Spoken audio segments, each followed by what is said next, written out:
Hello student, तो matter in our surrounding के इस 9th लेक्चर में बच्चों आप सबका वेलकम है।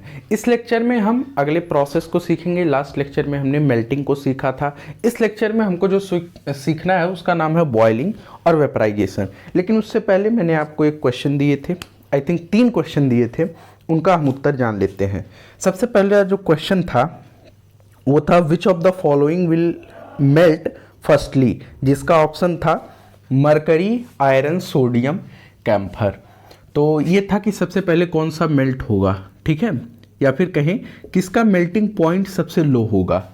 मेल्ट होगा यानी कि मेल्टिंग पॉइंट सबसे लो होगा, ये तो कहने का मतलब है। अच्छा, सबसे पहले बात करते हैं हम मरकरी की। ये तो आयरन का तो आपको पता ही होगा, 1500 समथिंग डिग्री सेंटीग्रेड होता है इसका, ठीक है। अच्छा, अभी इस क्वेश्चन पे रुकते हैं, लेकिन उसके नीचे वाला पहले करते हैं। उसके नीचे वाला क्वेश्चन है, जस्ट अ सेकेंड, नीचे वाला है कि which of the following have least force of attraction between particles. तो वैक्स, प्लास्टिक, डस्टर और बुक है। जो इसमें से पहले टूटेगा, जिसको तोड़ने में कम ताकत लगेगा, उसी के पास सबसे लोवेस्ट फोर्स ऑफ अट्रैक्शन होगा। तो आप वैक्स को जल्दी आसानी से तोड़ सकते हो प्लास्टिक, डस्टर और बुक के कंपैरिजन में। तो इसका आंसर क्या होगा? वैक्स होगा। और तीसरा क्वेश्चन था कि कौन सा ऐसा एलिमेंट है जो लिक्विड है एट रूम टेम्परेचर। आपको एलिमेंट का नाम देना है जो लिक्विड हो रूम टेम्परेचर पे। तो ऐसे 2 एलिमेंट होते हैं। पहला एलिमेंट होता है मरकरी, जिसको आप Hg से दिखाते हो, और दूसरा होता है ब्रोमीन, जिसको आप Br से दिखाते हो। अब आपका पहला आंसर यहीं से क्लियर हो जाएगा। क्योंकि जब लिक्विड है रूम टेम्परेचर पे, जो एलिमेंट रूम टेम्परेचर पे ही लिक्विड है, उसके मेल्टिंग पॉइंट की क्या बात करें, यानी कि सबसे लो होगा। भाई आयरन तो रूम टेम्परेचर पे लिक्विड नहीं हो सकता, सोडियम भी रूम टेम्परेचर पे लिक्विड नहीं हो सकता, इवन कैम्फर भी रूम टेम्परेचर पे लिक्विड नहीं होता है, ठीक है। तो इसका आंसर क्या होगा? मरकरी। क्यों मरकरी होगा? क्योंकि मरकरी जो होता है उसका जो मेल्टिंग पॉइंट होता है वो सबसे लो होता है, लेकिन बॉइलिंग पॉइंट इसका तगड़ा होता है। मरकरी का बॉइलिंग पॉइंट तगड़ा होता है, लेकिन जो मेल्टिंग पॉइंट होता है वो बड़ा कम होता है, ठीक है। चलिए अब आज के टॉपिक को स्टार्ट करते हैं। आज के टॉपिक का नाम है बॉइलिंग और वेपराइजेशन। देखो, बॉइलिंग और वेपराइजेशन दोनों एक में अलग नहीं है। अगर बॉइलिंग होगा तभी वेपराइज होगा समथिंग। कोई भी चीज अगर बॉयल हो रहा है तभी वो वेपराइज होगा, और अगर कुछ वेपराइज हो रहा है दैट मीन कि वो चीज क्या हुआ है? बॉयल हुआ है। तो आप ऐसे जान ले कि जो बॉयल है और जो वेपराइज है, ये दोनों में कुछ ऐसा फर्क नहीं है। अगर कोई चीज बॉयल हो रहा है तो वेपराइज होगा, अगर कोई चीज वेपराइज हुआ है या फिर हो रहा है दैट मीन कि वो बॉयल होके आया है या फिर बॉयल हो रहा है, ठीक है। ये चीज क्लियर होना चाहिए। चलिए अब हम आगे बात करते हैं किसकी? कुछ शाब्दिक डेफिनेशन की। इसके बाद में हम कुछ बात कर लेंगे इनके इंपॉर्टेंट पॉइंट्स की, फिर कुछ आपको क्वेश्चंस देके विदा कर देंगे, ठीक है। तो इसका डेफिनेशन क्या है? Process in which a liquid substance changes into a gas rapidly on heating called boiling. आप यहां पे इस चीज को ध्यान दीजिएगा, रैपिडली। आप अगर किसी चीज को सनलाइट में रखते हो तो वो भी क्या होगा? गैस तो बनेगा, लेकिन वो वेपराइज इतनी तेज नहीं होगा, वो वेपराइज नहीं होगा, वो इवेपोरेट होगा। लेकिन यहां पे कहा है बॉइलिंग और वेपराइजेशन, यानी कि किसी लिक्विड को आप हीट कर रहे हो, क्या कर रहे हो? हीट कर रहे हो, और हीट करने पे वो बहुत तेजी के साथ गैस बन रहा है। On heating something is become क्या? गैस वेरी रैपिडली, ठीक। अच्छा, जो गैस फॉर्म होता है हीट करने पे, उसी गैस को हम बोलते हैं स्टीम। What is steam? जो गैस बॉइलिंग के टाइम पे या फिर कहें वेपराइजेशन के टाइम पे फॉर्म होता है उसी को हम स्टीम कहते हैं। अब इसी से क्वेश्चन बन सकता है, कैसे? ऐसे बन सकता है, आप एक क्वेश्चन देख ली, क्या? The gas which form on vaporization ठीक है, आप इसको भी एक क्वेश्चन बना सकते हो, या इसी वेपराइजेशन की जगह पे इंसान दे सकता है क्या, on boiling, on boiling, boiling के टाइम पे जो गैस निकलता है। अब इन सबको क्या बोलोगे, इन सबको क्या बोलोगे, स्टीम बोलोगे, स्टीम बोलोगे। ये तो हो गया आपका कैसा, ऑप्शन टाइप का भी दे सकते हैं, कुछ फिलअप टाइप का भी दे सकते हैं। तो क्वेश्चन बहुत सारे फॉर्म होते हैं, बस अगर आपके कॉन्सेप्ट क्लियर हैं तो आप उन क्वेश्चंस को बना ले जाओगे। क्या समझ आया कि वेपराइजेशन या बॉइलिंग के टाइम पे जो गैस फॉर्म होता है उस गैस को हम क्या बोलते हैं, उस गैस को हम स्टीम बोलते हैं। आगे है कि boiling of liquid takes place at fixed temperature called boiling point. जैसे मेल्टिंग और एक था मेल्टिंग पॉइंट, एक था मेल्टिंग पॉइंट, वैसे ही होता है बॉइलिंग और दूसरा होता है बॉइलिंग पॉइंट।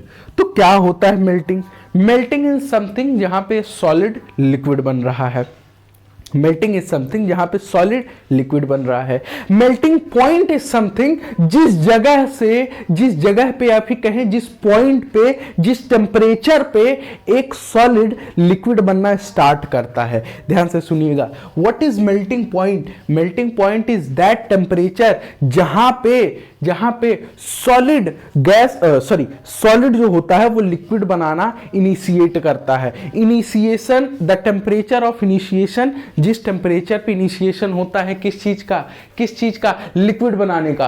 कोई सॉलिड जिस टेम्परेचर पे लिक्विड बनाना स्टार्ट करता है उसी को हम मेल्टिंग पॉइंट बोलते हैं। और ये चीज जब गैस में आप आओगे तो क्या होगा, जब कोई लिक्विड क्या बनाना स्टार्ट कर दे, गैस बनाना स्टार्ट करे, वो टेम्परेचर जिस टेम्परेचर पे कोई लिक्विड, वो टेम्परेचर जिस टेम्परेचर पे कोई लिक्विड गैस बनाना स्टार्ट कर दे उसी को हम क्या बोलते हैं, बॉइलिंग पॉइंट बोलते हैं, बॉइलिंग पॉइंट। और बॉइलिंग क्या है, बॉइलिंग क्या है, जहां पे कोई लिक्विड गैस बन रहा है। मेल्टिंग क्या है, जहां पे कोई सॉलिड लिक्विड बन रहा है। ठीक है, चलिए आगे चलते हैं। आगे है कि the temperature at which a liquid boils, temperature यहां पे देखिए, temperature at which a liquid boils and changes rapidly into gas called boiling point of liquid. ठीक है, आगे चलते हैं। All this process occur at atmospheric pressure, यानी कि नेचर में ये मतलब नेचुरल प्रेशर पे होता है। आपको एक्स्ट्रा प्रेशर लगाने की कोई जरूरत नहीं होती है, आपको सिर्फ और सिर्फ क्या करना होता है, हीट करना होता है, सिर्फ आपको हीट प्रोवाइड करना होता है, हीट अपने से ही सारा खेल कर जाता है। ठीक है, आगे चलते हैं। आगे दिया है liquids to have different boiling point. क्या लिक्विड के पास भी अलग अलग टाइप के बॉइलिंग पॉइंट होते हैं या फिर सभी लिक्विड के बॉइलिंग पॉइंट सेम होते हैं? ये अगर एक क्वेश्चन बना ले, 3 क्वेश्चन पिछले में भी था, पिछले में भी था कि क्या सभी सब्सटेंस के जो मेल्टिंग पॉइंट होते हैं वो सेम होते हैं? नहीं होते हैं। तो क्या सभी सब्सटेंस के बॉइलिंग पॉइंट सेम होंगे? नहीं होंगे, नहीं होंगे। जैसे अल्कोहल का आपका बॉइलिंग पॉइंट 78 डिग्री सेंटीग्रेड होता है, वाटर का 100 होता है, मर्क्यूरी का 357 डिग्री। यहां देखो, जो प्रोडक्ट या फिर कहे जो सब्सटेंस लिक्विड है रूम टेम्परेचर पे, जो सब्सटेंस लिक्विड है रूम टेम्परेचर पे, उसका बॉइलिंग पॉइंट क्या है? 357 डिग्री सेंटीग्रेड। ठीक है, ओके। अच्छा, ये चीज तो क्लियर हो गया कि भाई नहीं, सबके बॉइलिंग पॉइंट सेम नहीं होंगे, सबके बॉइलिंग पॉइंट अलग अलग होंगे। रीजन क्या है? रीजन क्या है? रीजन है इनके बीच का force of attraction, force of attraction between particles of substance, particles of individual substance, ऐसे लिख दीजिए, इंडिविजुअल सब्सटेंस। दैट मीन्स कि अगर हम इस मार्कर को लेते हैं तो इस मार्कर के, इस इंडिविजुअल मार्कर के 2 पार्टिकल्स के बीच में जो फोर्स ऑफ अट्रैक्शन होगा वही डिसाइड करेगा कि इनकी बॉइलिंग पॉइंट क्या होगी। अच्छा, ये क्यों डिसाइड करेगा? ऐसा क्यों है कि वही डिसाइड करेगा? वाई बिकम्स लिक्विड नहीं, वाई बिकम्स गैस। ठीक है, वाई बिकम्स गैस। क्यों ये गैस बनेगा? क्योंकि ऑन हीटिंग हीट करने पे क्या होगा? हीट करने पे फोर्स ऑफ अट्रैक्शन जो है, फोर्स ऑफ अट्रैक्शन जो है वो कम होगा और काइनेटिक एनर्जी जो होगा वो बढ़ जाएगा, यानी कि पार्टिकल बहुत ज्यादा विगोरसली क्या करेंगे, मूवमेंट करेंगे, स्पेस बढ़ जाएगा, स्पेस बढ़ जाएगा। यही रीजन है कि जो पार्टिकल्स होते हैं फिर क्या करेंगे, रैंडमली मूव करेंगे, फिर क्या करेंगे, रैंडमली मूव करेंगे। इसी कारण से कोई भी लिक्विड गैस बन जाता है। एक बार हम इन सभी पॉइंट्स को समराइज कर देते हैं जिससे आपको समझ आ जाएगा।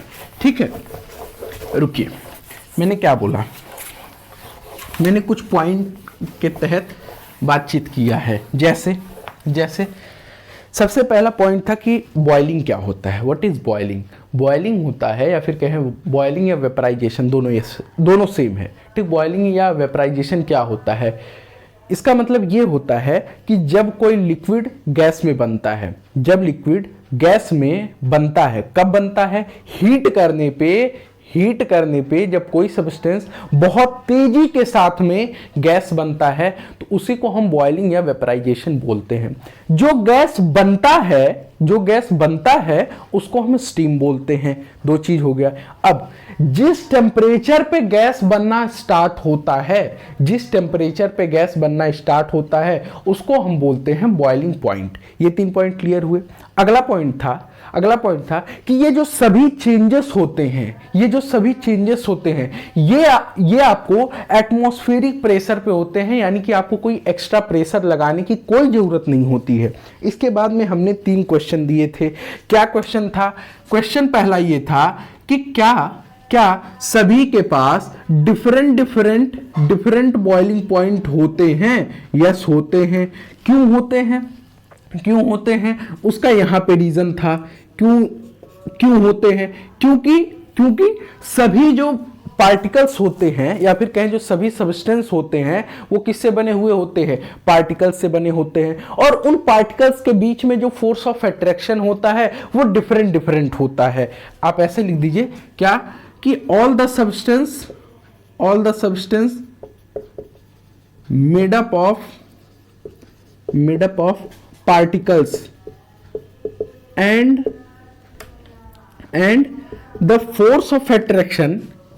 the force of attraction between two particles of individual substance are different. That is why they possess different boiling point। क्या समझ आया? कि अगर हम 2 तरह के सब्सटेंस की बात करते हैं, डस्टर है, ये मार्कर है, इनके पार्टिकल्स का फोर्स ऑफ अट्रैक्शन कंपैरेटिवली लो होगा जब हम डस्टर की बात करें। अगर हम इन पे पावर लगाएं तो ना एक बार इसको हम तोड़ देंगे, लेकिन डस्टर नहीं तोड़ सकते। तो क्या रीजन है कि इनके पास अलग अलग बॉइलिंग पॉइंट है? इसका रीजन ये है कि इनके जो पार्टिकल्स के बीच में फोर्स ऑफ अट्रैक्शन है, अभी हम इस डस्टर और मार्कर की बात करते हैं तो इनका बॉइलिंग पॉइंट अलग अलग होगा। क्यों? क्योंकि इनके पार्टिकल्स के बीच में जो फोर्स ऑफ अट्रैक्शन है वो डिफरेंट है। इनका फोर्स ऑफ अट्रैक्शन काफी तगड़ा है एज कंपेयर टू मार्कर के फोर्स ऑफ अट्रैक्शन से। ठीक है, यही रीजन होता है अलग अलग बॉइलिंग पॉइंट का। अच्छा, मैंने ये बोला कि क्यों गैस में चेंज होता है, क्या रीजन है कि पार्टिकल्स गैस में चेंज हो जाते हैं, या फिर कहें सब्सटेंस गैस में चेंज हो जाते हैं। इसका रीजन ये है कि ऑन हीट करने पे क्या होता है, हीट करने पे काइनेटिक एनर्जी बढ़ जाती है। काइनेटिक एनर्जी बढ़ने पे क्या होता है, पार्टिकल्स मूव मोर विगोरसली और तेजी के साथ में क्या करते हैं, मूव करते हैं। अच्छा, जब बहुत तेजी के साथ मूव करते हैं तो जो स्पेस होता है वो भी बढ़ जाता है, और जब स्पेस बढ़ गया, काइनेटिक एनर्जी बढ़ गया, तो फोर्स ऑफ अट्रैक्शन भी बढ़ जाता है पार्टिकल्स का। फोर्स ऑफ अट्रैक्शन भी बढ़ जाता है, सॉरी फोर्स ऑफ अट्रैक्शन जो होता है वो घट जाता है। भाई जितना दूर दूर जाएंगे उतना उतना क्या फोर्स ऑफ अट्रैक्शन होगा, कम होगा। जितना दूर गए उतना फोर्स ऑफ अट्रैक्शन कम होगा। तो जब फोर्स ऑफ अट्रैक्शन भी कम होगा तो क्या होगा, तो पार्टिकल्स जो होंगे वो मूव करेंगे रैंडम डायरेक्शन में, और यही होता है सब्सटेंस को गैस बनाना, गैस। ठीक है, समझ आया? इतनी चीजें आप लिखे पहले। चलिए, तो आज के इस लेक्चर को हम यहीं पे समाप्त करते हैं।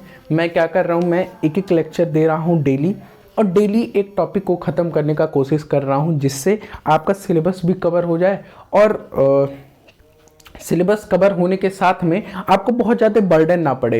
लेक्चर का जब ड्यूरेशन बड़ा होगा तो आपको पढ़ने में भी इश्यू आएगा, तो इसलिए मैंने लेक्चर का जो ड्यूरेशन रखा है वो शॉर्ट रखा है, और एक एक टॉपिक मैंने रखा है। क्यों? क्योंकि आगे जो टॉपिक पढ़ना वो कंडेंसेशन और फ्रीजिंग है, तो अगर मैं स्टार्ट कर दूँ कंडेंसेशन और फ्रीजिंग तो कंप्लीट नहीं हो पाएगा और ड्यूरेशन बहुत लंबा खिंच जाएगा, उतना मैं अभी रिकॉर्ड भी नहीं कर पाऊँगा। ठीक है, तो इतनी चीज़ें थी। मैंने लास्ट लेक्चर में मेल्टिंग पढ़ाया था, इस लेक्चर में वेपराइजेशन। जो अगला लेक्चर होगा उसमें कंडेंसेशन और फ्रीजिंग दोनों एक साथ खत्म किया जाएगा, कंडेंसेशन और फ्रीजिंग एक साथ। इसके बाद में इनका एक समरी टाइप में एक छोटा सा आउटकम क्या है, आउटकम कि मतलब मेल्टिंग हमने पढ़ा, वेपराइजेशन पढ़ा, बॉइलिंग पढ़ा, और इसके बाद में कंडेंसेशन और फ्रीजिंग पढ़ा। तो इसको पढ़ने से हमने क्या सीखा, क्या इसका आउटकम है, उसके बारे में जानेंगे। एक शॉर्ट सा फ्लो चार्ट बना लेंगे। ठीक है, और इसके बाद में फिर हम कुछ और इंपॉर्टेंट और इंटरेस्टिंग चीजों को पढ़ेंगे। ठीक है, तो मिलते हैं अगले वीडियो में। Okay, bye bye.